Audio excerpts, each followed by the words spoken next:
When thinking about events that caused the most havoc in internet history, I would say one of the main contenders would be Feminist Frequency, a crowd-funded YouTube series that would bring video games to the forefront of the online culture war. Run by Anita Sarkeesian, this unassuming woman would go on to be one of the most controversial faces on the World Wide Web, with claims of collusion and theft still lingering on to this very day. But after over a decade, I wanted to ask myself if this vitriol was really justified, which led me down an extremely convoluted rabbit hole as I tried my best to take an objective look at the rise and fall of this once online titan. So today, that's what I'm going to do. The daughter of Armenian immigrants, Sarkeesian's parents moved from Iraq to Canada in the 1970s. Her father worked as a computer engineer while her mother was an accountant. Anita was born in 1981 and raised outside Toronto with her older sister. While people have since questioned her gaming background, what I can say for certain is that her family owned an NES, which she played at around the age of 5. When the original Game Boy released in 1989, she begged her parents to buy one. They argued it wasn't a toy for girls, as it was right there in the name. They ultimately relented, even buying a Super Nintendo when she turned 10. Anita's home life was a blend of Armenian and Arabic culture. With her family still having loved ones in Iraq, she got a different view of the First Gulf War. But the differences went deeper than that. When Anita first started school, she could barely speak English. That got her bullied to the point that she never spoke Armenian again.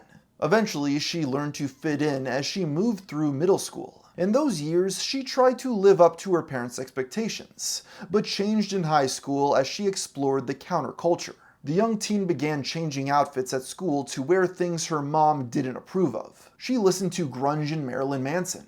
But she was also self-admittedly a bossy kid who had to be the center of attention. This led her to get beat up several times. I didn't fight back. I remember being like, "Oh, someone's punching me, cover your head and wait till it's over." And then they just got really bored. When she turned 15, her family moved to Orange County, California. It disrupted her entire social life, but she found her crowd at a place they called Hippie Hill. The school wasn't big enough for many cliques, so it became a de facto place for anyone different. Anita got into punk and started abusing drugs, even shaving her head. I was very ragey. I liked anything that was angry. I didn't like anything that was normal. Despite this, she left after a few years, finding that the group was destructive in nature. It was around this time her family got access to the internet. Her father taught her how to build PCs, and she was hooked. I had my own in my bedroom. I was building Courtney Love fan pages on GeoCities. I was learning how to code. By the time she graduated, her immigrant parents' aspirations for her had evaporated. Sarkeesian left home, couch surfing between jobs in several colleges. By 2003, she worked at a hotel and did freelance web design on the side. That year, she enrolled at Santa Monica College, which would end up being a major catalyst in her life. The school was a hotbed for radical ideas and activism. That was especially true in light of the Iraq War. She participated in protests, which encouraged her to dig into political theory. It was a class on intercultural communication that taught her public speaking and audience analysis. She helped organize on issues like climate change and alternatives to capitalism. Ms. Sarkeesian completed her undergrad studies at Cal State Northridge, receiving her bachelor's in 2007. This is when she took interest in performance as a mode of activism. She moved to New York to publicize the work of political action groups. That entailed learning photography and giving them media training. A friend from the time recalled, "Anita understood how to tell stories and how to work the media." It's worth mentioning that the labels she'd place upon herself were different in this era. I was one of those feminists who was like, "I believe in equal rights, but I'm not a feminist." But she, quote, fell in the wrong crowd and delved into social justice activism. I sort of joke about how it was the most liberating thing that ever happened to me and also the most frustrating for everyone around me. Because like when you start learning about systems, everything is sexist, everything is racist, everything is homophobic, and you have to point it all out to everyone all the time. So there's a good year of my life. Where it was just I was the most obnoxious person to be around. Shortly after, Anita won a scholarship to the prestigious York University in Toronto. This was the first time her work focused on feminism. It was also at grad school that she drafted up a little idea that would later be known as Feminist Frequency. The earliest snapshot of Anita's Twitter account shows it was created in November of 2008. It was used to promote a site she designed for CUPE 3903, the campus's largest trade union. When she had only 11 followers, one of those was a man named Jonathan McIntosh. McIntosh was a well-regarded artist for his social justice activism. It's unclear how he and Anita met, although she was a fan of his self-made video remixes. The first post on her newly formed blog, Feminist Frequency, acknowledges he designed the site's graphics. The Feminist Frequency YouTube channel was created on February 14, 2009. Her stated goal was to explore media from a fangirl perspective. These early videos were simple, with her talking mostly unscripted and editing them down in post. The first went live in May, with 4 more by the end of the year. Her subjects included Twilight, True Blood, and Veronica Mars. The last was the Bechdel test, a measure of the representation of women in fiction.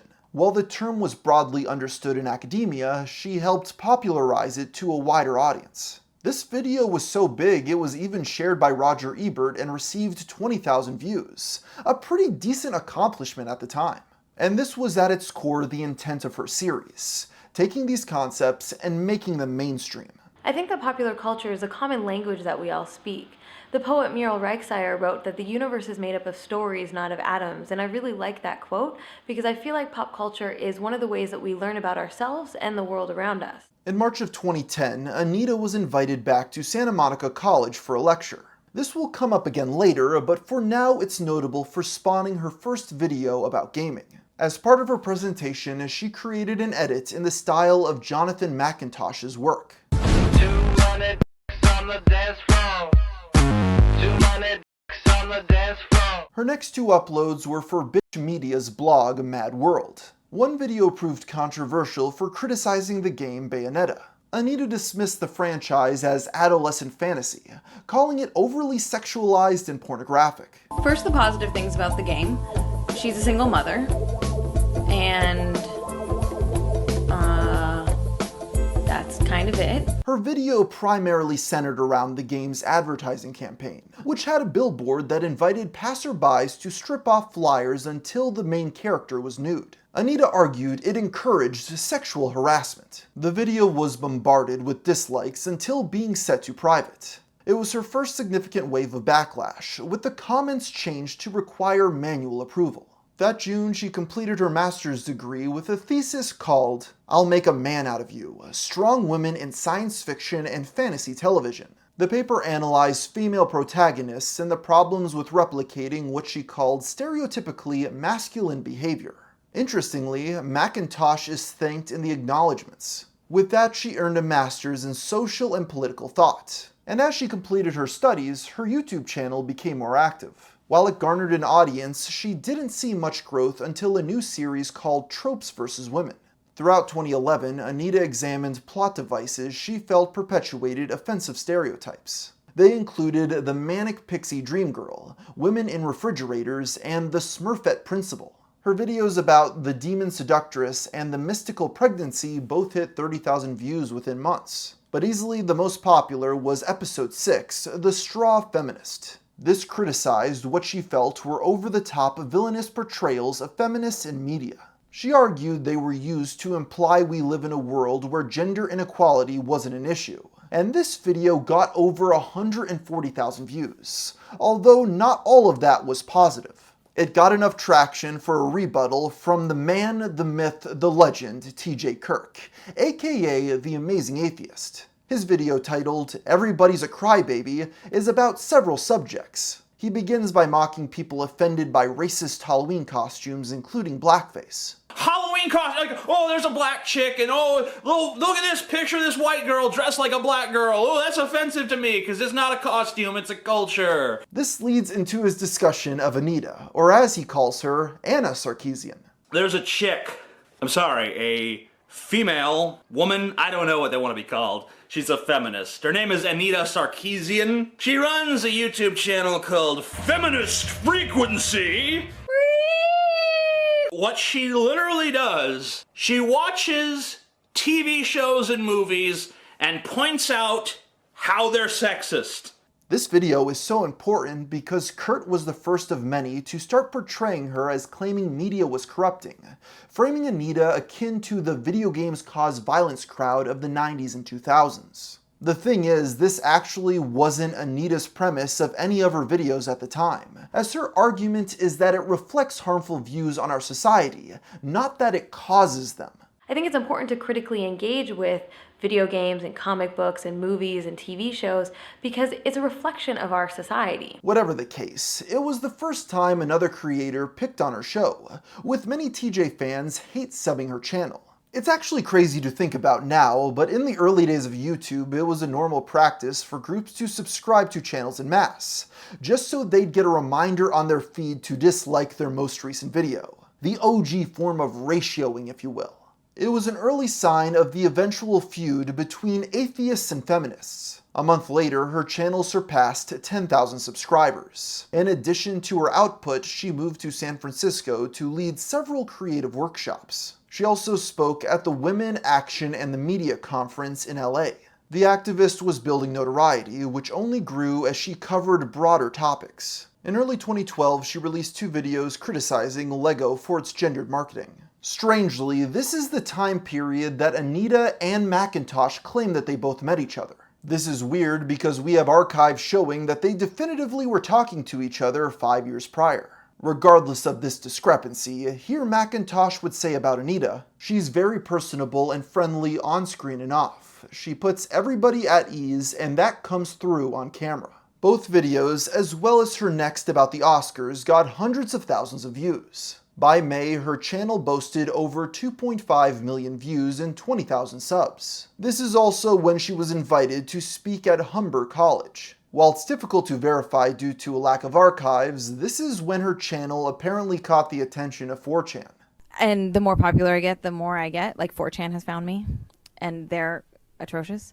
And they purposely they subscribe to my videos so that they know when one comes out so that they can attack me. Anita mentions planning a research study about the harassment women face on YouTube. This lecture was filmed in March of 2012, with her idea laying the foundation for a new project, one that would launch her to the mainstream and break the entire internet. While Anita already planned to discuss gaming, it didn't materialize into a bigger concept until her videos about LEGO. They caught the attention of Bungie, the developers of Halo. The company invited her to give a talk at their Seattle office. It was her first time at a corporate space about games, so she had to do research with Macintosh. Anita ended up playing many titles she didn't really like and would never have played otherwise. That was reflected on Twitter, where they live tweeted, "I'm in serious video game research mode. Sadly, gotta say many of these games aren't very friendly to women. Been researching the history of female protagonists in video games for Feminist Frequency. It's honestly making me depressed for humanity." She visited Bungie on March 13th, and now holding a baseline understanding on the subject, she left with ideas on how to explore gaming further. It was also at this time that the concept of crowdfunding projects hit the mainstream. So I had this format that I liked with Tropes vs. Women, the original series, and I kept hearing about this thing called Kickstarter. If I'm going to do it, I might as well try to get paid a little bit. And with that, Anita launched her campaign on May 17th, setting a goal of $6,000. She promised 5 videos, with each focused on a different reoccurring plot device. It was funded within 24 hours, with the earliest snapshot showing over $9,000 from 344 backers. This is important because its success predates any backlash. In fact, she raised over $17,000 before promoting the project on YouTube. That proves there was enough interest for it to succeed without any of the controversy. The outrage didn't begin until after one seemingly mundane upload on June 4th, 2012. Have you ever noticed that, with a few notable exceptions, basically all female characters in video games fall into a small handful of cliches and stereotypes? I'm Anita Sarkeesian, and I run the video web series Feminist Frequency. The video was immediately flooded with dislikes by a larger wave than ever before. Within days, there were over 10,000 negative comments, until she finally disabled them on June 16th. What's interesting is, unlike previous videos, these messages weren't set to manual approval, so the whole world could see them. The description states, "I have left the comments open on this video as a way of showing why this topic is so important. Don't feed the trolls, except maybe to thank them for proving to everyone that sexism in gaming is indeed a huge problem." This implies they were intentionally left on as bait, becoming the basis of a blog post 2 days later. These are the types of silencing tactics often used against women on the internet who dare to speak up. Things only intensified, resulting in a second post on June 10th. This coordinated attack has included attempts to get my accounts banned, a torrent of hate on YouTube, plus countless threats of violence, death, sexual assault, and rape. As part of that intimidation effort, the Wikipedia page about me was vandalized with misogynistic language, pornography, and racial slurs. In hindsight, something I can't shake the feeling of is that Anita knew what she was doing here. Given her previous media training, she likely knew how to leverage the negativity to her favor. It would also make sense given her previous idea of a research study. But of course, that doesn't justify some of the insane comments being left about a series that didn't exist yet, especially one already funded by her own audience. The story first got coverage from gaming outlets like GameSpot, Kotaku, and Rock Paper Shotgun, spreading until reaching The Guardian. It quickly sparked a wider debate over if and how the community should change. Her Kickstarter ended on June 17th, raising over $150,000. Well, aside from the reaction of the general public so far, which makes it kind of seem like you've done more harm than good for females. How about that? While many were already shocked, it was only going to escalate. Anita was targeted with DDoS attacks and attempts to hack her account. They tried to dox her but were unsuccessful. A wide variety of memes circulated, many using offensive derogatory imagery. This led her to make a third post on July 1st about image-based harassment. It emphasized the degrading and often pornographic images made to intimidate her. It once again got media coverage, getting her on CBC radio. But that paled in comparison to what happened next. 4 days later, a user on Newgrounds published Beat Up Anita Sarkeesian. This flash game allowed you to simulate punching the feminist until she had black eyes. Its description ironically accused her of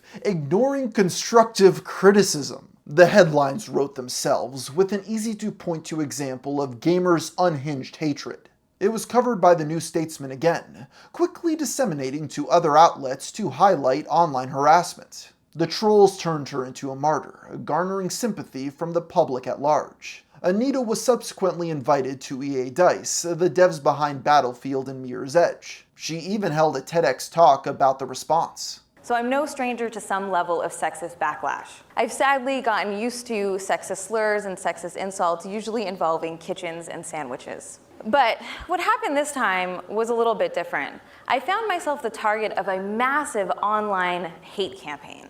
Feminist Frequency ended the year with 36,000 subscribers, and Macintosh and Anita got right to work, purchasing over 300 games for their research. While much of the backlash at the time was surface level, there was some more valid criticism. When her video on Bayonetta resurfaced, many felt it was obvious she never played the game. There was also a tweet that implied she was in favor of race-segregated classrooms. I've actually read many studies that state the opposite, that gender-segregated classrooms improve learning, same with race. It's worth emphasizing that the story of her trip to Bungie wasn't yet well known. Many questioned her intentions with approaching video games at all. The first of its kind came from a channel called Instigative Journalism. Part 1 examines the activist's master's thesis. Anita argues in it that strong female characters still aren't feminists because they're only pretending to be men.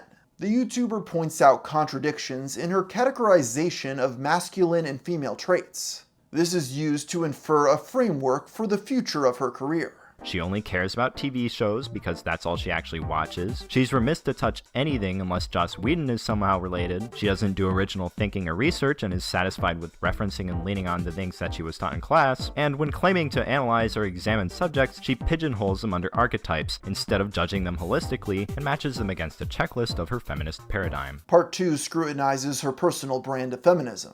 It's important to recognize many of her views on sex and violence are not intrinsic to the movement. There are many opposing views within feminism that never get acknowledged in her videos. For example, sex positivity. The only time she addressed this was in a blog post criticizing the slut walk. Anita disagreed strongly enough to feel alienated within the movement. By ignoring the variety of thought, she presented her view as synonymous with feminism, when that wasn't the case. This was one of the many genuine critiques she never responded to. There's no such thing as sexism against men.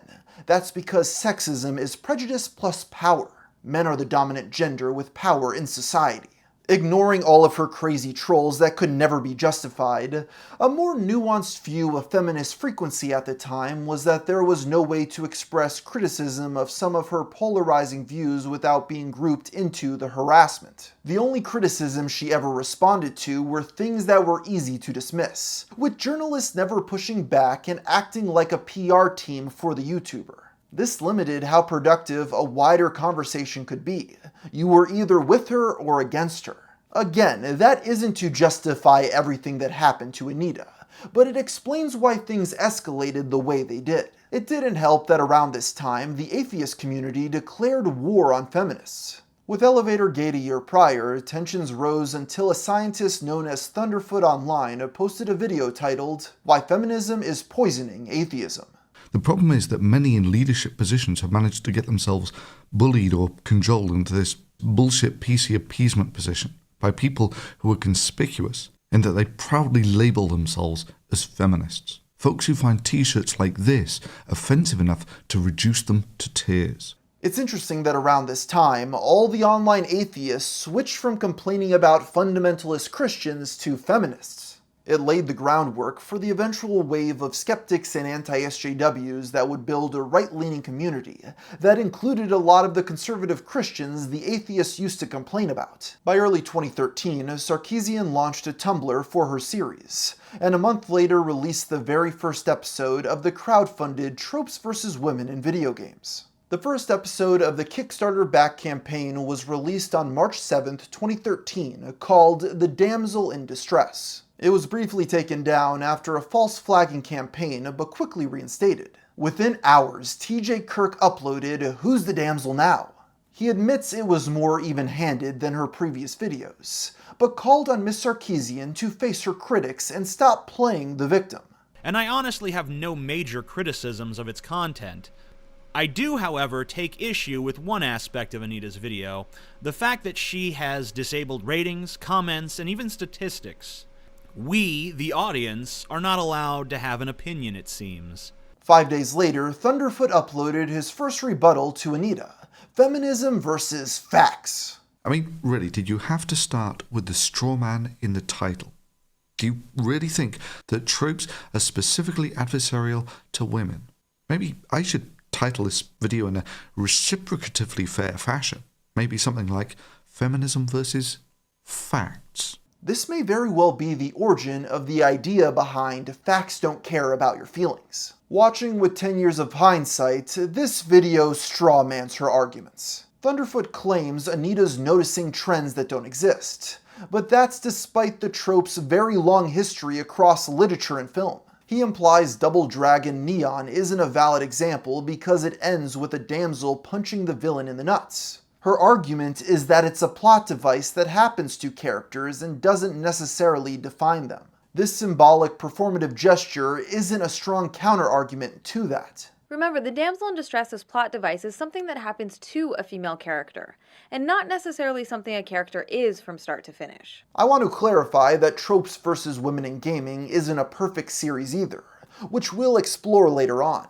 There are also premises I can see people taking issue with because they're simply treated as accepted fact. The belief that women are somehow a naturally weaker gender is a deeply ingrained socially constructed myth, which of course is completely false.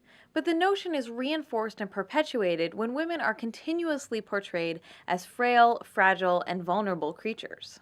The gender binary is an entirely artificial and socially constructed division of male and female into two distinctly separate and opposing classes of human being. As I watched these videos for my research, I realized that they weren't that outrageous and pretty benign media analysis overall. This shouldn't be surprising since Anita has explained that unlike previous videos, which were much more off the cuff, these were much more intentional. They're rather adept at anticipating and addressing counter-arguments. This series will include critical analysis of many beloved games and characters, but remember that it's both possible, and even necessary, to simultaneously enjoy media while also being critical of its more problematic or pernicious aspects. Just to be clear, I'm not saying that all games that use the damsel in distress as a plot device are automatically sexist or have no value. This was lost on many people who came away thinking this. I mean, Jesus, girl, you are one sick puppy. So in your mind, if my girlfriend gets abducted, I can't want to protect her or to keep her safe without turning her into an object. I mean, really, by your feminist reasoning here, hospitals, the places where patients come to be acted on, are actually objectification centers where people are turned into merely objects to be acted on. Thunderfoot's first video on the subject garnered over 1 million views, spawning the profitable industry of anti-Sarkeesian and later anti-feminist content. The gaming industry, on the other hand, largely stood by Anita, with veteran Cliff Bleszinski speaking out at Kotaku. He defended Tropes vs. Women's right to exist and said gamers need to, quote, grow up.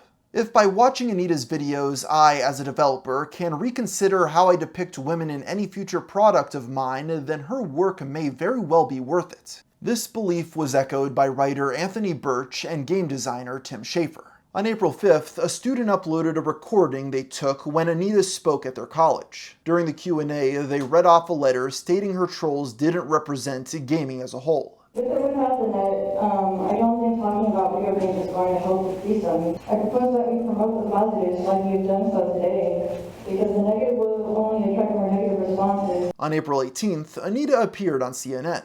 And what I wanted to do, or what I hope to do by telling my story, is to create a space where people take online harassment more seriously. There's a sort of conception that what happened to me was trolling.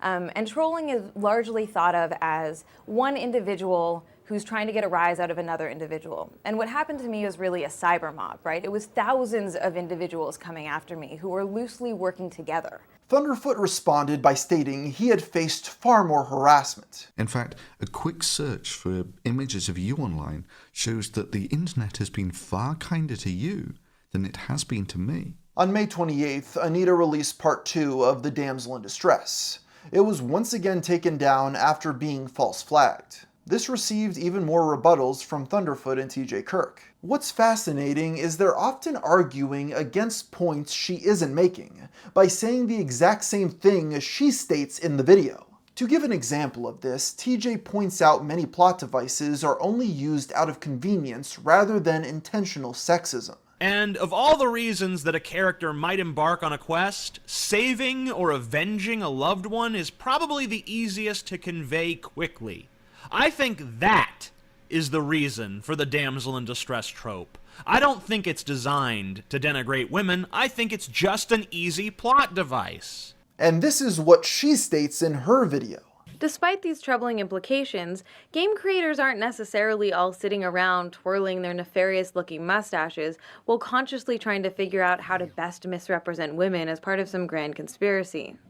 Most probably just haven't given much thought to the underlying messages their games are sending, and in many cases, developers have backed themselves into a corner with their own game mechanics. Kirk then says that because most devs and gamers are male, it's only natural their views are most prevalent. But that doesn't negate the value of examining why that is. Many critics argue her series ignores the context behind specific characters and scenes, calling it dishonest. Her position is that the excuse for using a trope doesn't itself justify a trope's use. You don't have to agree with this, but at least understand what you're trying to refute in her videos. Anita is also very clear that individual games aren't harmful on their own.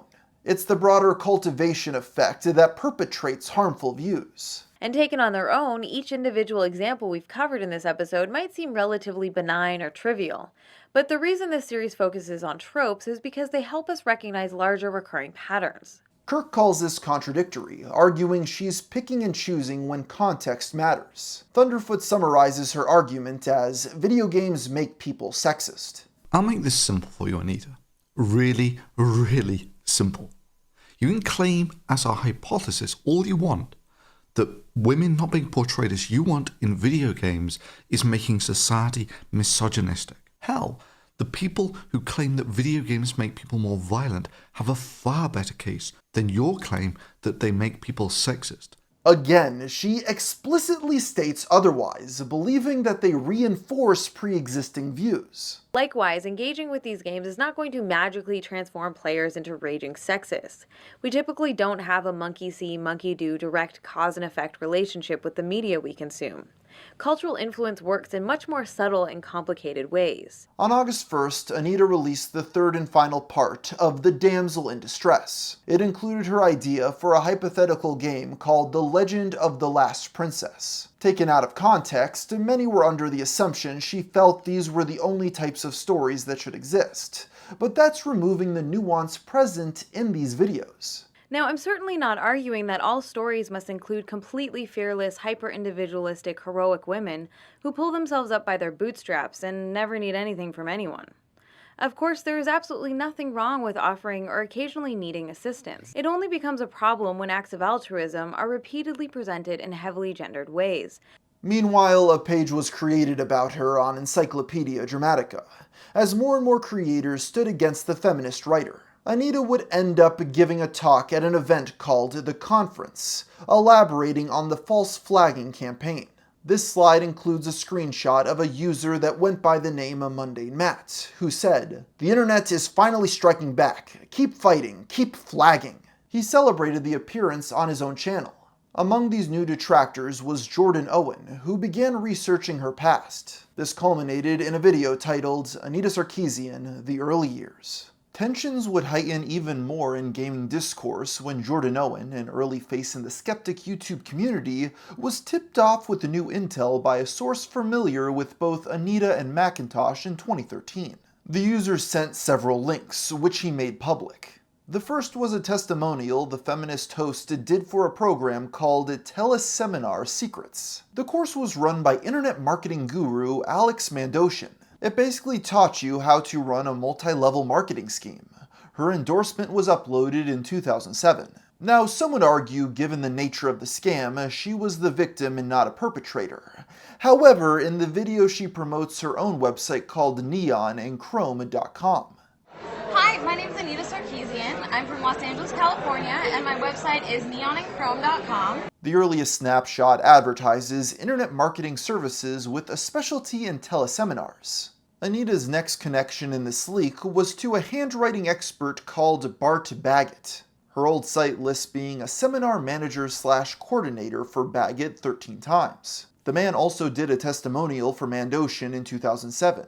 And the funniest part of all is that he was featured in a pickup artist directory, which led many to call Anita a fake feminist. Now, while it's true she worked for Baggett, he clarified that the seminars she helped with were self-help oriented and attended by older women. The statement was provided to a journalist investigating her past, and the author admits there was even less evidence of a relationship to Mandoshan.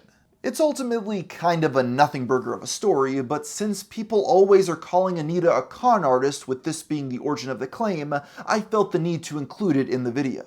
In this expose, the final person Owen scrutinizes is her connection to Jonathan McIntosh. You see, Jonathan's Flickr proved he was an activist while he still did teleseminars. He speculated the man gave her the feminist vocabulary she was missing, with the two first interacting in December 2007. Subsequent photographs that I won't share here depict food that John has prepared for Anita, and John and Anita visiting her parents, indicating that he is most likely her boyfriend. Owen goes off the rails after this, accusing random cosplayers of encouraging pedophilia for some reason.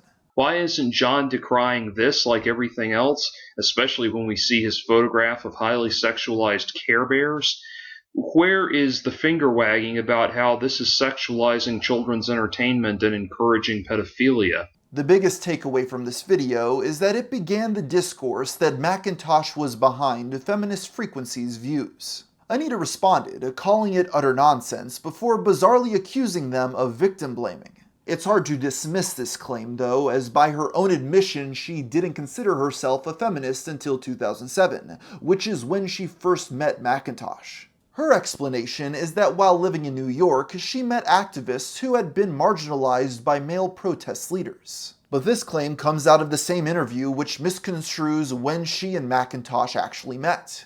This was only the beginning, with her credentials as a critic soon being called into question. The first hit to her credibility was the discovery that she used other people's gameplay without credit. The majority was taken from a channel called CubeX55. When notified, CubeX said she never asked for permission, but it should be noted that gameplay footage isn't owned by the person that played the game, making this point moot. Regardless, it was still used to infer she didn't actually play the games she criticized, meaning she wasn't a true gamer girl. How do you feel about video games? I still love them. I think games are really where we're going. That I'm excited to see what happens as the culture grows up. Video games are so interesting and engaging and interactive. I'm a gamer and I enjoy games. Then a clip surfaced from a lecture she gave in 2010. So it's not exactly a fandom. I'm not a fan of video games. I actually had to learn a lot about video games in the process of making this. All of these discoveries in tandem painted the image of an ideologue that only came to games cynically. For many, it was a reason to dismiss her opinion entirely. Why are you attacking her? Are you afraid of her opinion? No, I don't give a shit about her opinion. She's a con artist. That makes me dismiss her opinion to begin with. Alright? You want to bring up the issue of sexism in games, you better find somebody who's got a little more credibility to do it. The outrage included videos from both Mundane Matt and the Internet Aristocrat, better known as Jim. The latter's video wasn't just about Anita, but a wider issue he noticed on the internet, drawing comparisons to the atheism community. And so you've got, that's a separate example. That's kind of what's happening with video games. You've got these political commentators, these people with his agenda that are shoving it into games for no reason, right? And they're a problem, but what allows that to happen are the people that support them. Jim chastised anyone who still defended her, which he saw epitomized in gaming journalism. And it's not a minority opinion. It's almost, it's almost 50-50. And that's the craziest part about this. I mean, right now in the industry, we have a few crucial problems.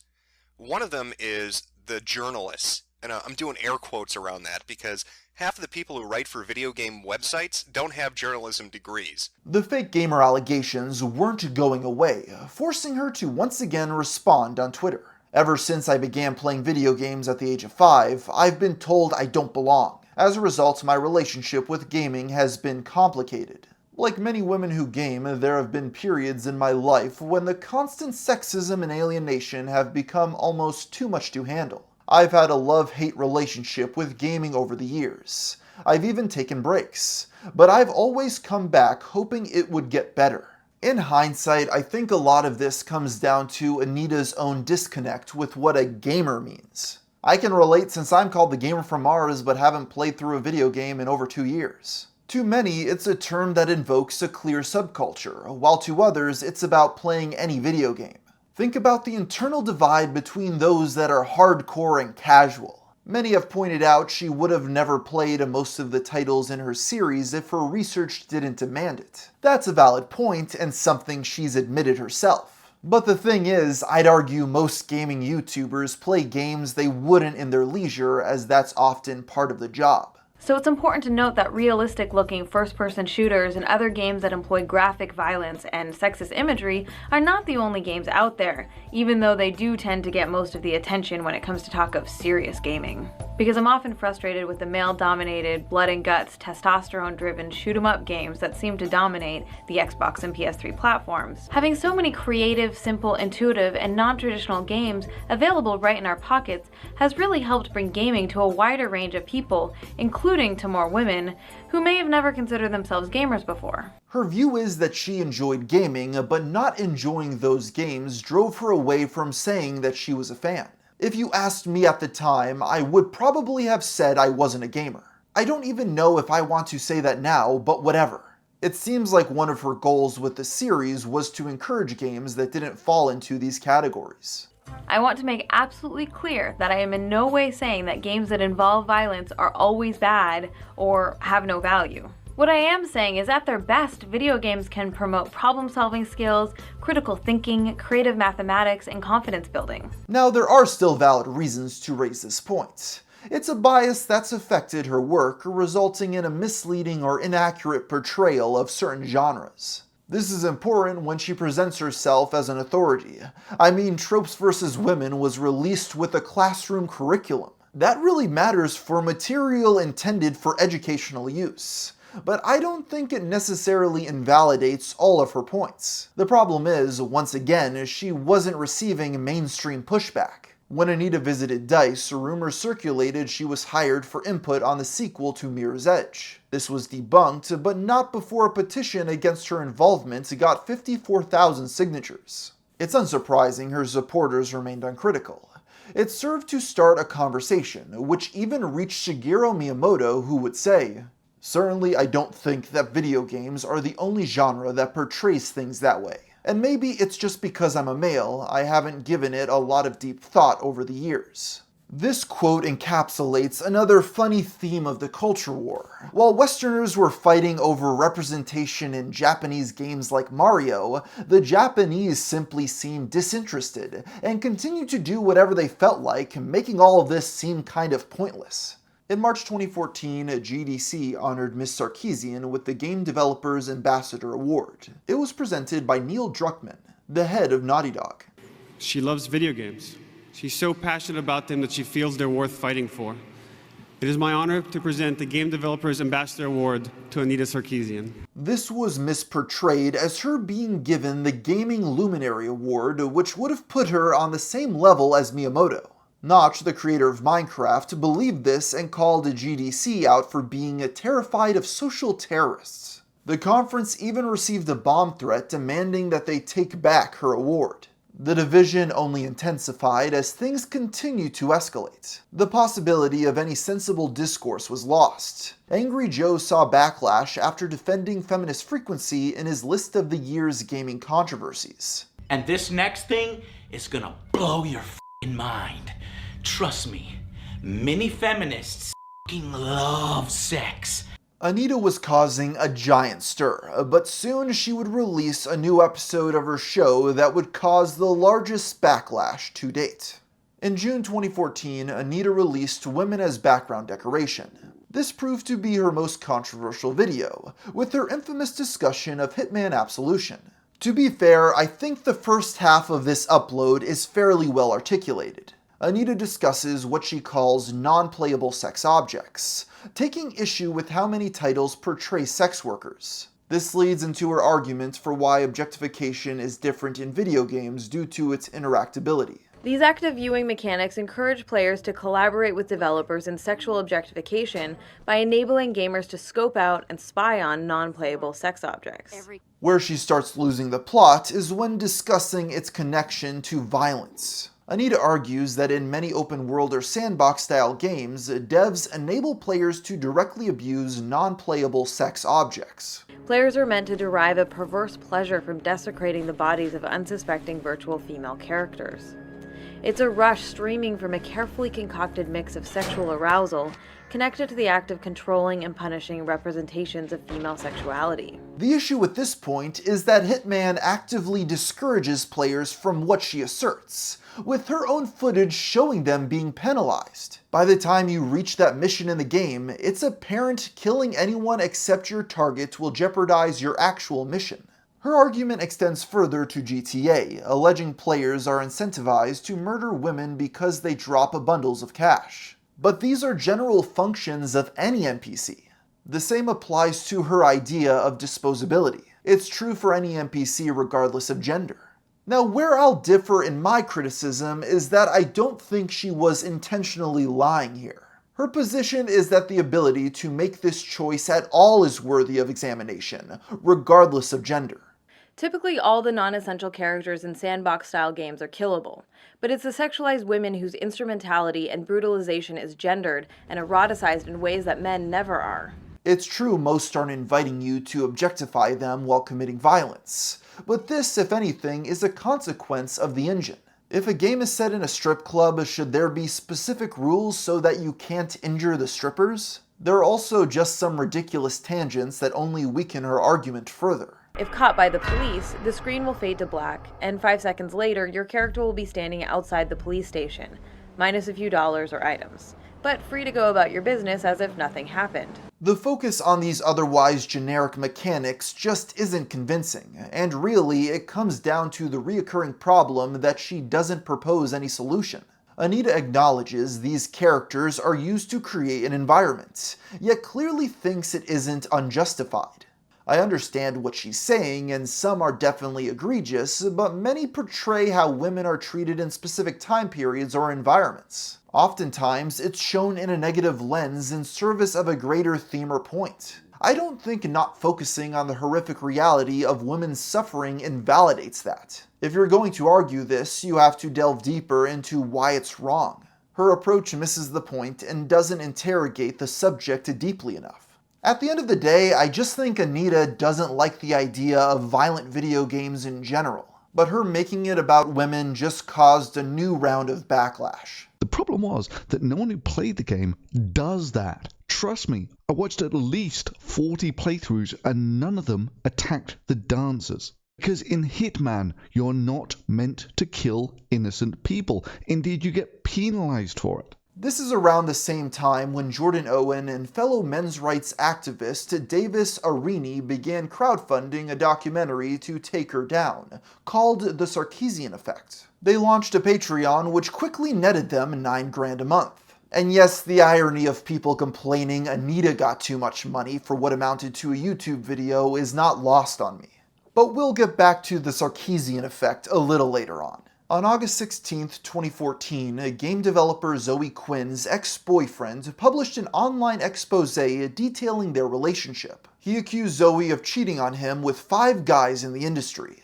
This would spark the hashtag Gamergate, which was a harassment campaign against women in gaming, or an online movement meant to address ethics in video game journalism, depending on who you ask. A major catalyst for this were attempts to limit open discussion of the controversy, including a video by Mundane Matt that got false flagged. What you're looking at is a copyright claim against a YouTube user by the name of Mundane Matt on a video called Hell Hath No Fury Like a Lover Scorned. That copyright claim was filed by Zoe Quinn. Although Anita wasn't originally involved in this mess, her appearance was somewhat inevitable. In previous blogs, she criticized several platforms for their lack of adequate report systems. This became a talking point, with outlets calling on Twitter to fix this free speech problem. It eventually led to a petition for Twitter to add a report abuse button, which received over 130,000 signatures, yet didn't succeed until what happened next. On August 26, a sock account was created named Kevin Dobson. The user tweeted graphic assault fantasies at Anita, before sharing her address and threatening her life. The feminist alerted authorities, quickly retreating to a friend's house. The next day, she publicly shared screenshots. This started a firestorm, with headline after headline about how she'd been driven out of her home. It was likely the last straw for Twitter, who added the report function a month later. Now, many of her critics weren't convinced of the validity of this stalker. They felt it was awfully convenient this took place shortly after her latest video. They theorized she wrote the threats herself, as they were made seconds before the screenshot was taken. That doesn't make much sense though, given the account posted 3 more after the image. They also criticized her for soliciting donations. While these threats were later attributed to Gamergate, the hashtag didn't exist until August 27th. It was coined by actor Adam Baldwin, who linked to Jim's video. The next day, a wave of articles by the mainstream gaming press were released which declared that gamers were dead. The movement was now in full swing, polarizing conversations around Anita further. The industry took her side, with 1,000 devs signing an open letter to end intolerance in gaming. How a petition could change that, I still don't know. Then her story hit the actual mainstream, enraging critics further.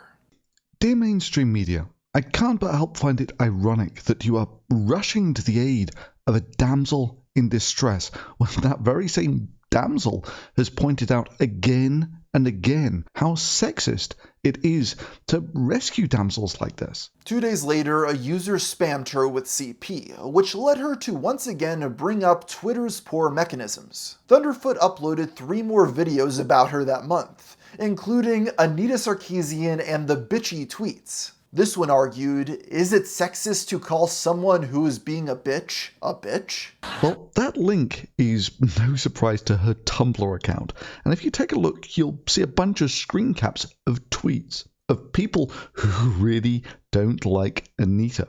Almost 50 of them. Well, like I was saying, that kind of happens when you lie to people's faces. This is also when Republicans started taking interest. Milo Yiannopoulos published his first article in support of Gamergate, and Christina Hoff Sommers mocked Anita for the American Enterprise Institute. It wasn't long until the creator of Beat Up Sarkeesian joined the cause. Of course, adding fuel to the fire was her new phrase, listen and believe. So I leave you with one simple thought. One of the most radical things you can do is to actually believe women when they tell you about their experiences. In context, it was about victim blaming, but something about the phrase felt draconian. It quickly became the basis for memes criticizing the lack of open discussion surrounding Gamergate. With their crosshairs on the press, the Gamergate movement started targeting advertisers. They managed to get Intel to drop Gamasutra, although the technology company reversed and issued an apology later. Milo tried to refute Anita by emailing San Francisco police alleging she never filed a report. He retracted this after learning it was handled by the FBI. Gamergate eventually reached NPR, resulting in her first tweet about the hashtag. Even with the uncertainty, she was still scheduled for several venues. That included Utah State University on October 15th. But the event was canceled a day prior after a very detailed bomb threat. The email vowed revenge, threatening the deadliest school shooting in American history. While police quickly determined there was no risk to students, she raised concerns over the state's concealed carry laws. It once again stirred a media frenzy, with the New York Times attributing it to Gamergate. She later wrote an op-ed for the outlet, only propelling her deeper into the mainstream, appearing on MSNBC and The Colbert Report. So I speak for all gamers when I say the media should stop talking to critics like Anita Sarkeesian. Here now to be talked to is media critic and creator of the web series Feminist Frequency, Anita Sarkeesian. She was even invited to the International Symposium of Digital Ethics. With Anita at the forefront, everyone began talking about her. Thunderfoot alone uploaded 7 more videos about Anita before the end of the year. TJ Kirk, among many, argued threats like this weren't uncommon online, and most aren't a legitimate danger. This is really when terms like professional victim became popular. It accused people of playing up their own misfortune for profit. It wasn't long until opponents adopted this tactic, which Milo refined into the campus outrage cycle. This would be when him and other online right-wing figures would go to college campuses, feminists would try to shut it down, and they would cry that they're being silenced. Many Gamergaters were irritated enough to identify her harassers themselves. Their efforts were successful enough to get credit from Kotaku even. By this point, discussions surrounding Anita Sarkeesian overshadowed anything related to her actual videos, and theories of Macintosh being the brains of the operation continued to circulate. This intensified after Feminist Frequency uploaded 25 invisible benefits of gaming while male. The video created by Macintosh was made with 25 other men, including Tim Schafer and Adam Sessler. It wasn't long until his surname became synonymous with the archetype of a male feminist. The hashtag #FullMacintosh was coined to mock them, which 2 male feminists tried to reclaim in song form, very poorly.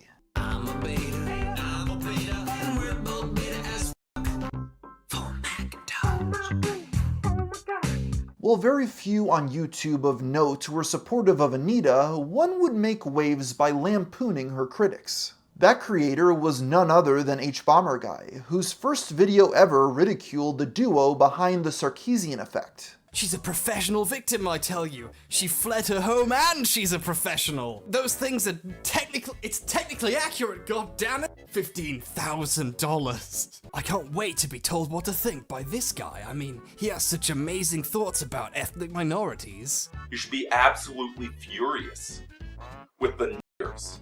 Not the blacks, the fucking.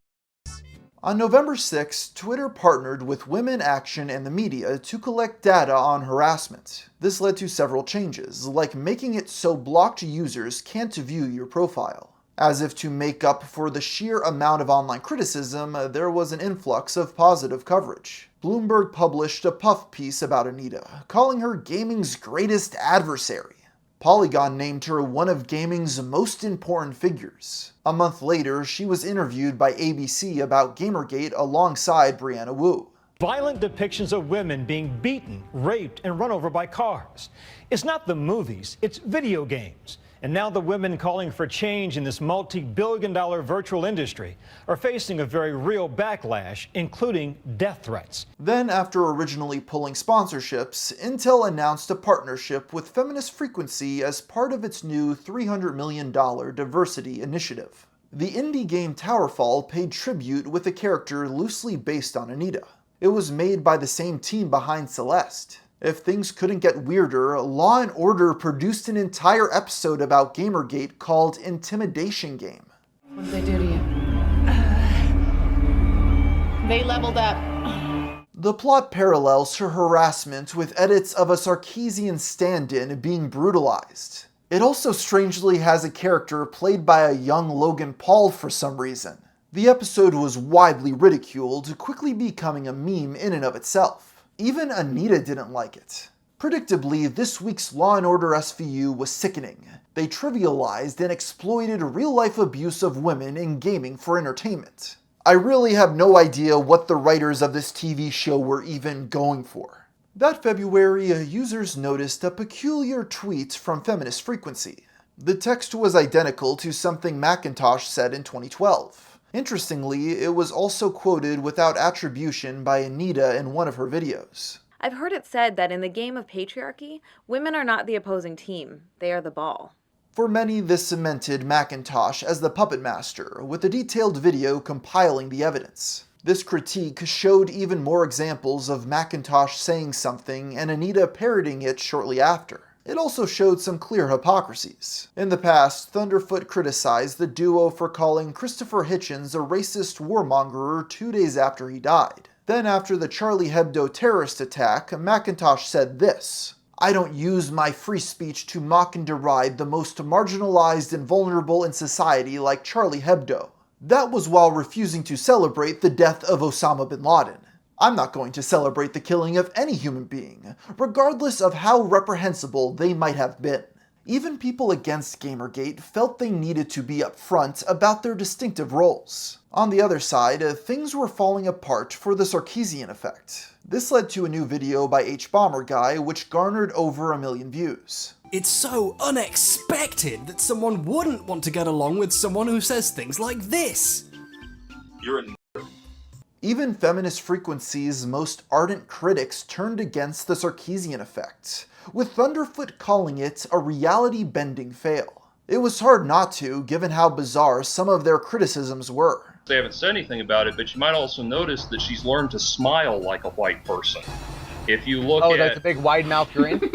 Yeah, if you look at her... Oh no, don't! Meanwhile, Anita started a series about positive female characters in video games. That year, she was included in Time's 100 Most Influential People by Will Wheaton. Milo instigated, offering a $10,000 donation to charity if she debated him. He then made a quiz challenging readers to guess if quotes were from Anita or the disbarred lawyer Jack Thompson, known for going after gaming in the 2000s. The comparison rang true after Anita and Macintosh criticized Doom 2016 for being too violent. We just saw a packed auditorium full of adults cheering at seeing bodies cut in half with a chainsaw. Really think about that for a moment. Think about it without getting defensive. No one wants to ban Doom, but what message does that send to the world about the gaming community? Jason Martin, an employee at id Software, mocked them on Facebook. This resulted in attempts to get him fired. The next day, anti-feminist Frequency posters appeared around E3. They were quickly losing charitability, with some of their takes going beyond parody. That didn't stop John Oliver from referencing her treatment by police. Listen to how these women were treated when they spoke out against what they saw as sexism in the video game industry. In July, Jack Thompson himself was asked about Anita in an interview. She's not a warrior on the issue. She's a self-promoter, and I think everyone has pretty much figured that out.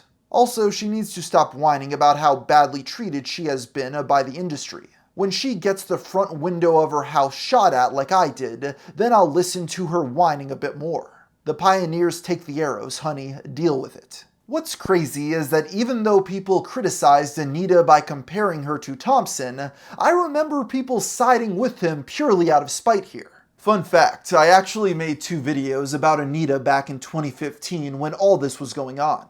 One was about the reasons people liked her, and the other was about why people hated her. The first got 80,000 views and a slew of dislikes, while the second has amassed almost 1 million with glowing praise. It just goes to show that people were just picking sides at this point, and didn't actually care about anything else. The last episode of Season 1 of Tropes vs. Women was uploaded on September 14th. The very next day, the Sarkeesian Effect was released. It first premiered at a Gamergate meetup to exactly 9 people with mass ridicule following. Davis is edited out of the entire film, causing him to release his own cut. Weeks later, Anita and Zoe Quinn were invited to speak in front of the United Nations on cyber harassment against women.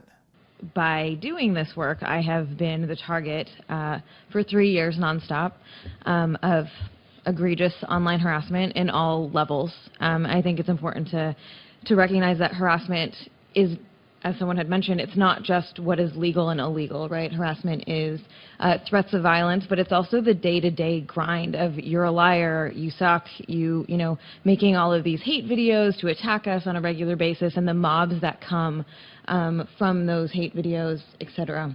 It was at this point that Gamergate started losing traction, with many of those who rose to prominence coming out of it with a flourishing career. This was the beginning of the Skeptics, who all hung out together on Google Hangouts in defiance of the mainstream. That November, Milo accused Anita of faking her followers. Weeks later, she went live on Twitch to play Assassin's Creed. Yiannopoulos' fans rated her chat with the phrase Big Milo. Harassers have descended. I think Milo's. It was during this stream Jim recognized one of her moderators as a registered sex offender. Hey, guess who Anita Sarkeesian has as a mod on Twitch? Oh God! No. You're gonna love this. A convicted pedophile. What? Who is it? What? Yeah. Apparently, Valis is a mod on her Twitch stream. In case there was any doubt, Valis posted this picture of himself after the stream. To all my jealous haters on Twitch and YouTube, you have no power here. It's unclear how this offender became a mod, although footage he submitted to World of Long Plays appeared in Tropes vs. Women. He was subsequently fired, although she never addressed the matter publicly. In December, Macintosh posted a video to Feminist Frequency called 5 Ways Men Can Help End Sexism. He shared outtakes on his own channel, Rebellious Pixels. They were experimenting with other hosts and expanding to general game reviews. They also launched an online harassment safety guide with women action in the media. While Feminist Frequency clearly had big things planned post-Gamergate, a breakup would hinder this progress and lead to the company seeing its painful demise. In January 2016, Anita posted an update to her Kickstarter. Tropes vs. Women was coming to an end after its 2nd season. It comprised 8 new episodes in a new format. The first was uploaded that day about strategic butt coverings. Curiously, Macintosh was no longer credited as a writer or producer in any of these videos. In an email leaked by BuzzFeed, a former Slate writer claimed they broke up well over a year ago. Macintosh rebranded his channel to Pop Culture Detective. His first video under the pseudonym was posted in July, and not long after, he surpassed all of Feminist Frequency's metrics, now sitting at over 1 million subscribers. Many noticed similarities between his videos and the first season of Tropes vs. Women. In contrast, Season 2 received harsh criticism, even from fans. There was even a thread on an anti-Gamergate subreddit that asked, "Have Feminist Frequency's takes been getting worse?" It was a catch-22 of Anita Sarkeesian's work, yes. You didn't want to flat out condemn her because gator assholes going after her for daring to be a woman talking about video games means you need to support her. And yet the things she says, they aren't things I generally agree with once you get beyond the Feminism 101 stuff. She seems to hold that feminism is synonymous with pacifism, for example, which I utterly disagree with. That February, Twitter launched their Trust and Safety Council, hiring over 40 organizations, including Feminist Frequency. A week later, Anita returned to Santa Monica College to kick off Women's Empowerment Month. In the past, Macintosh mocked the idea of feminist media criticism being a lucrative endeavor. But a campus paper revealed Anita now had a $20,000 speaking fee. The info was removed after critics took notice. Additionally, using their numbers, it was calculated her org brought in almost $1 million over the past 2 years. This led many to question how it was used, with $40,000 spent fundraising in 2015. It's pretty hard not to lose charitability as time goes on.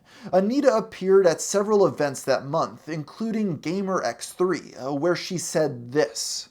We need to put pressure on them, right? We need to either make them fear in some way that they're not, you know, that they're not going to sell their game, or they could sell their game more if they did this. That somehow challenging them and making them feel like they have to do this. It seems apparent that after Macintosh left, the focus of Feminist Frequency became much less about video game analysis and more about soliciting donations, consulting fees, and booking venues.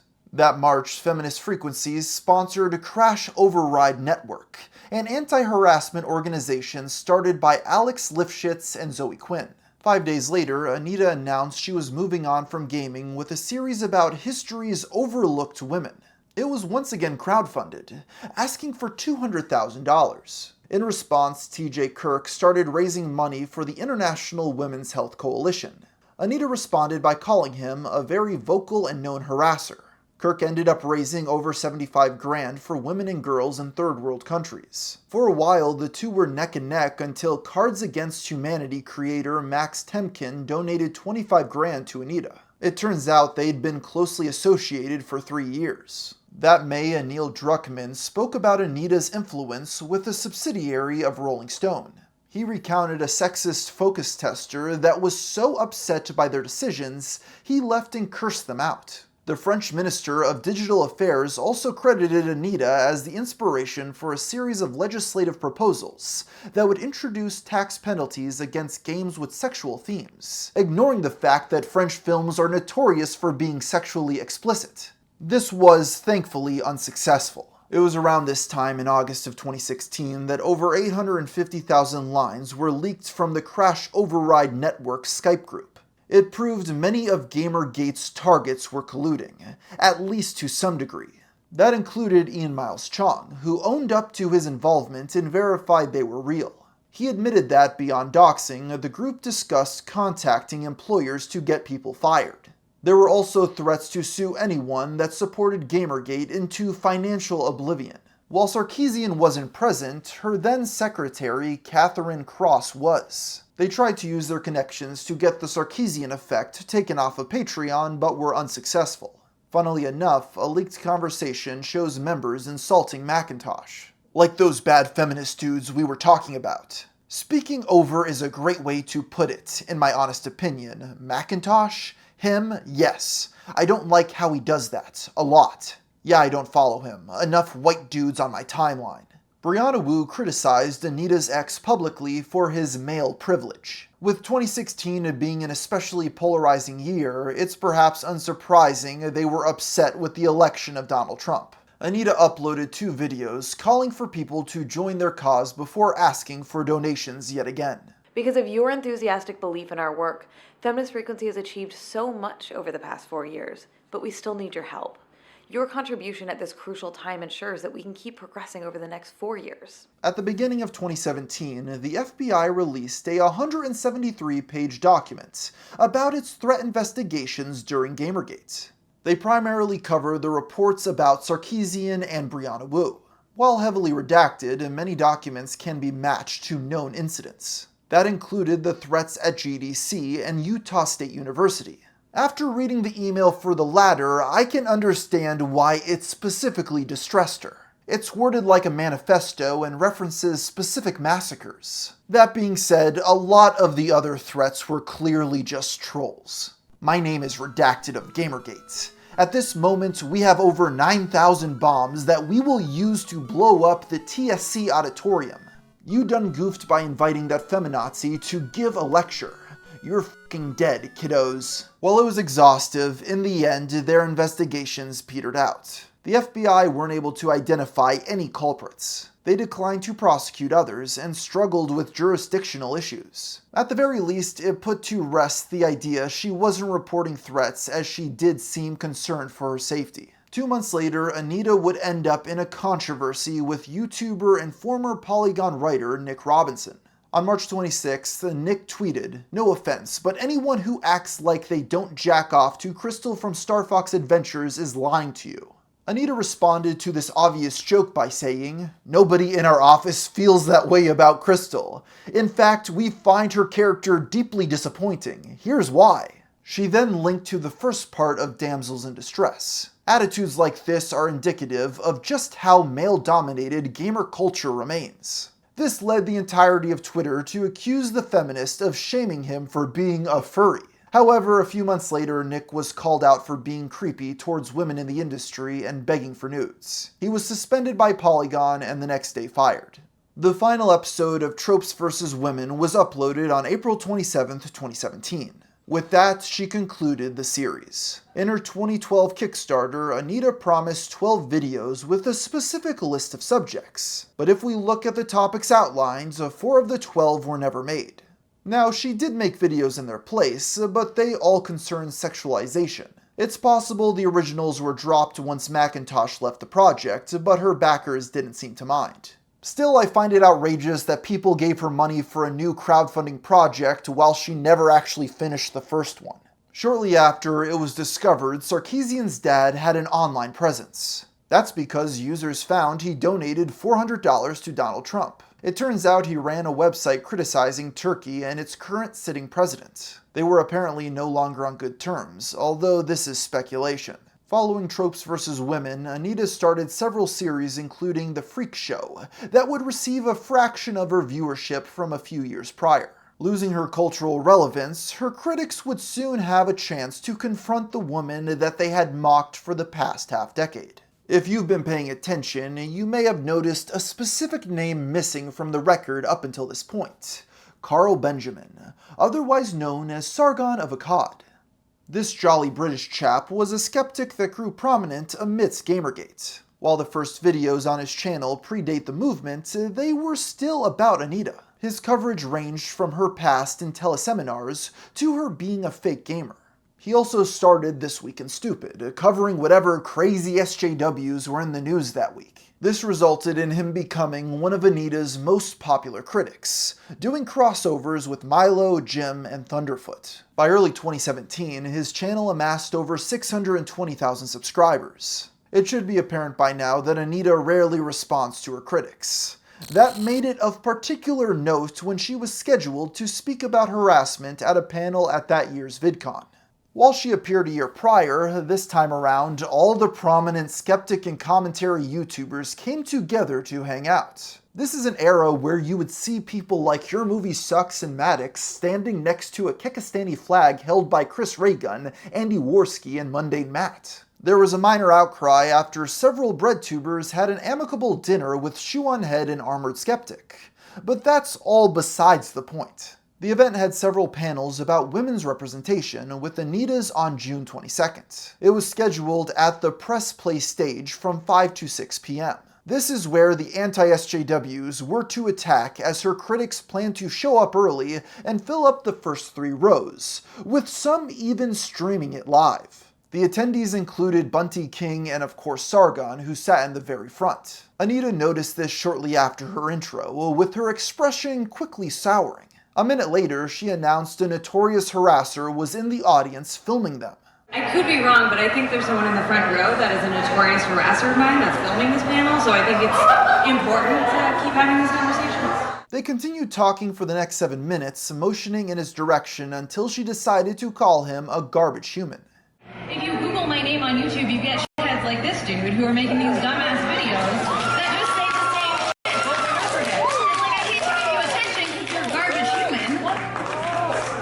Whatever, dude. The hijinks didn't end there either, with Joey Salad showing up during the Q&A to argue with them about harassment. Why do you guys act like only women face harassment online. Of course, Sargon capitalized on this by changing his name on Twitter to Garbage Human. He then called for VidCon to reprimand Anita, accusing her of abuse. Shocking to be harassed by Anita at VidCon just for attending her panel. We'll show it to my 600,000 subs tomorrow. The one time Anita engages with a critic is to bully them. Absolutely no empathy shown towards a victim of abuse. This is exactly the kind of follower Anita attracts VidCon. It quickly made the rounds with many of the skeptics present covering the ordeal. Sargon quickly uploaded his own, directed towards VidCon's founders, Hank and John Green.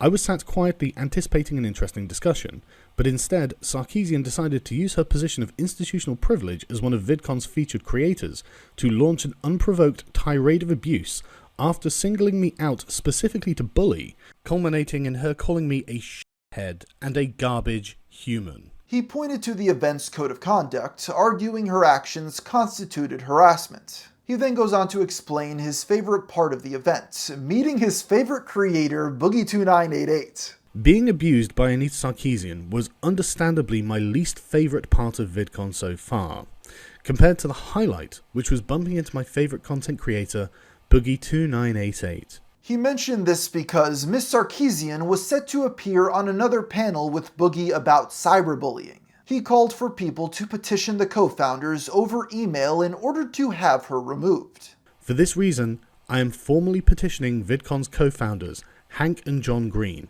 to remove Anita Sarkeesian from the cyberbullying panel on Saturday. The End Cyberbullying panel was scheduled on June 24th. It seemingly went without a hitch, although the comments compared her to having Adolf Hitler on a diversity panel. Anita finally responded 2 days later after the event was over. She argued that, contrary to their stated intentions, they were there to intimidate her and put her on edge. She also said the insult wasn't comparable to his entire online career. This sentiment was echoed by outlets like Polygon and the Mary Sue. That same day, Sargon appeared on Joe Rogan and relayed his side of events. Rogan clearly had no idea who this guy was, as he was only able to get on through connections to other guests. In fact, have you not heard about this? No, dude, I'm insulated. Oh, dude, this is live in the actually real hilarious, world. right? It's crazy. So Anita Sarkeesian, she spots me sitting in the audience, and then she starts freaking out. Freaking out. Yeah, she starts saying things like, "There's a constant harasser of mine, calling me, she called me a shithead, she called me a garbage human." A garbage human? I did nothing to her. This is when Sargon admits he's made over 30 videos about the feminists, which clearly takes Rogan aback. And she's under the impression that all of my videos are about her. And I actually, on the ride over, I got people to count it up for me. I've made around 30 videos in about 4 years referring to her. And that's a lot. No.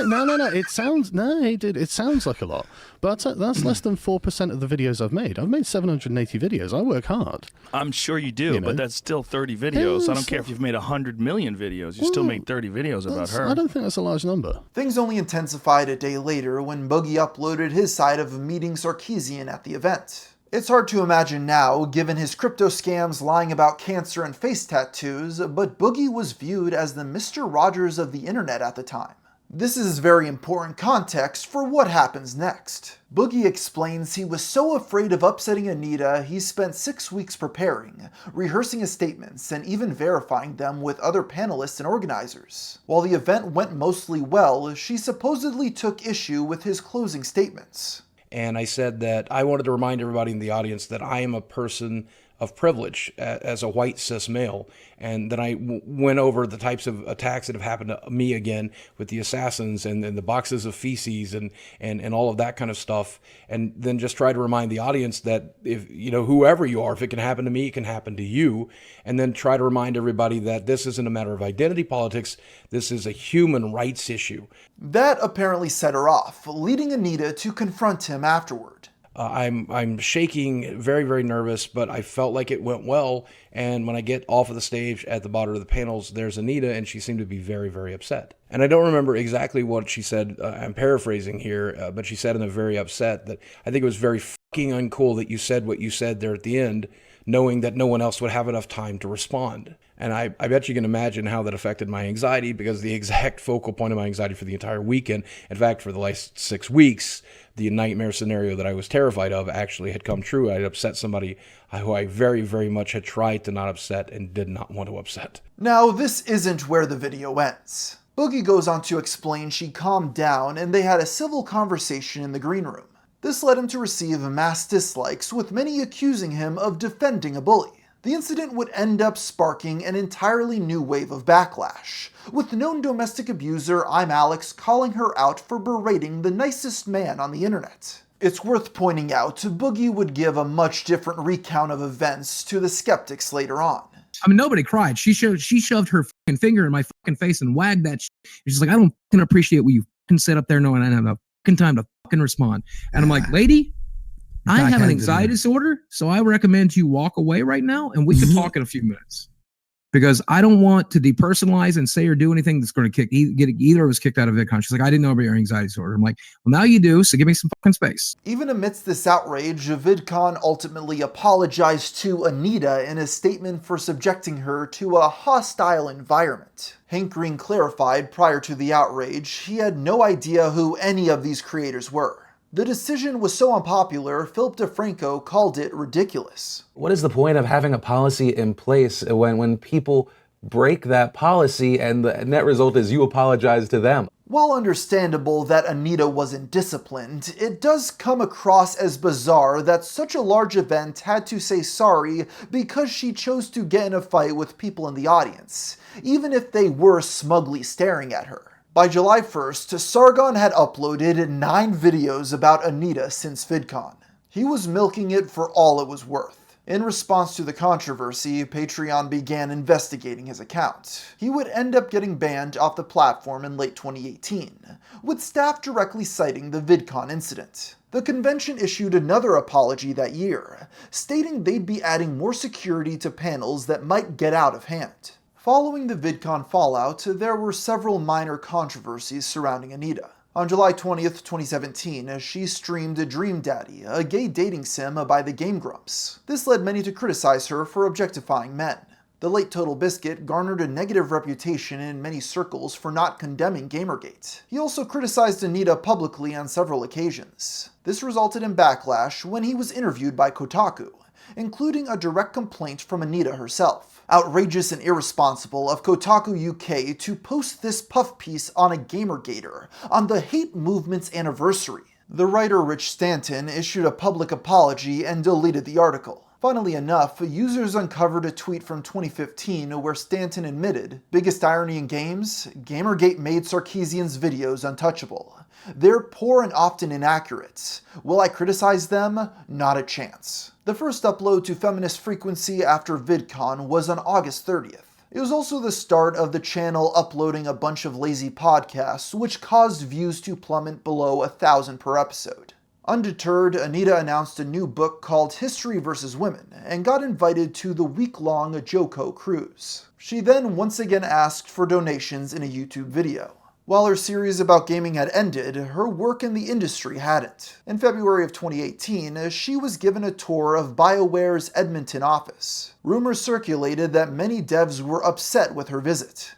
A month later, Trump blamed violent video games in the wake of the Parkland shooting. Anita criticized him for using the genre as a scapegoat. This led many to accuse her of hypocrisy, although I should reiterate she never actually said video games cause sexism or violence. In May, Feminist Frequency ran a spring fundraiser with one goal being a public Discord server. It was set at the absurd milestone of $25,000, but they would end up succeeding, collecting over $31K. Bizarrely, a month later, she complained about the scene's lack of ethics, blaming pro-Gamergate journalists. It was around this time she mocked Mundane Matt for trying to contact director Ryan Johnson about the movement. This misogynist fool was harassing and stalking me years before the hashtag Gamergate was ever dreamt up by a douchebag D-list celebrity. In August, Anita was invited to the tabletop convention Gen Con as a guest of honor. The event was also attended by Jeremy Hambley, better known as The Quartering.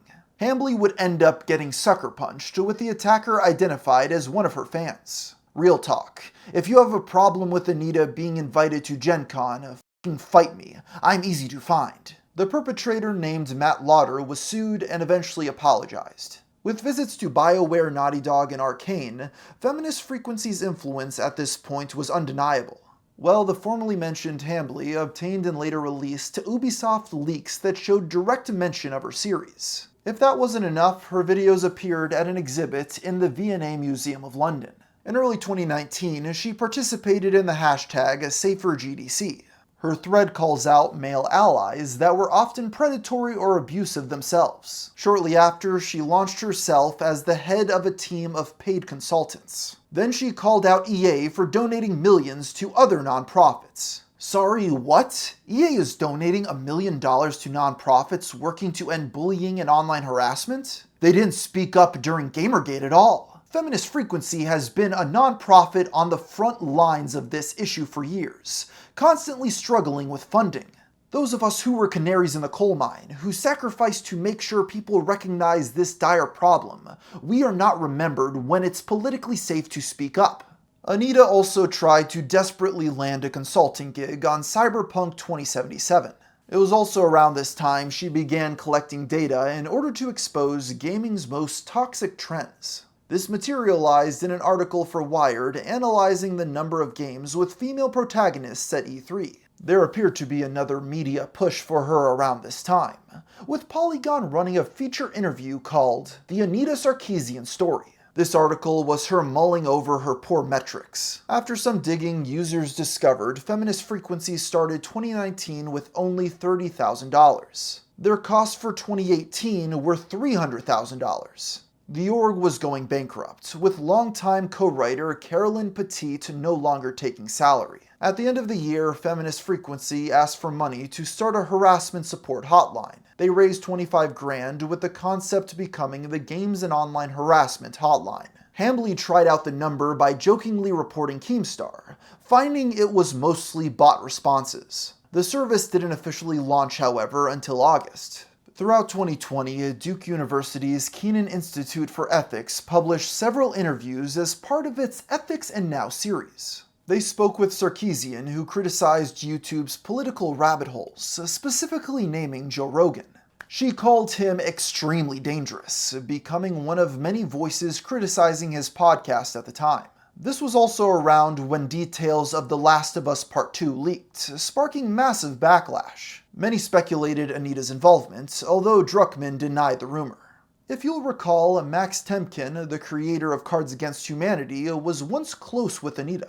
This association shattered after accusations of both rape and workplace abuse. On June 9th, she publicly severed ties while admitting she had been complicit. Because of this, she tried her best to platform the accuser's stories while explaining their confrontation. In November of 2019, I confronted Max about the rape allegations and told him that I was being a hypocrite by associating with him, and not living by my feminist principles by continuing the friendship. I was told that if he genuinely wanted to work towards repairing the harm he caused, I would try to help, otherwise he could no longer be acquainted. Max told me that he wanted to do whatever he could to keep our relationship intact. I urged him to take a couple of days to reflect and then to get back to me so that we could make a plan. I never heard from him again. Instead, he unfollowed and blocked me on social media. While fluff pieces continued to appear for Anita and her projects, her relevance had long since faded. In late 2022, she announced an original series for Nebula called That Time When.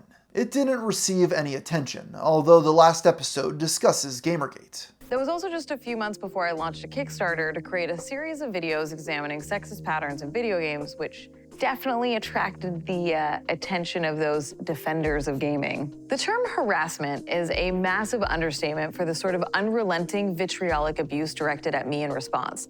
But I don't want to revisit that trauma, so just Google it if you don't believe me. Finally, on August 1st, 2023, Feminist Frequency announced it was officially shutting down. She was going to take a break, with the organization gradually ceasing operations until early 2024. It truly marked the end of an era, having been around for nearly 15 years. The industry and the internet as a whole changed a lot since she started the series. Looking back now, her videos weren't that crazy, especially given the eventual wave of breadtubers we see today. If a series like her existed in 2024, I don't think it would have received nearly the same level of backlash or promotion either. Of course, the more things change, the more they stay the same. Just last year, Anita held a wedding-themed 40th birthday party.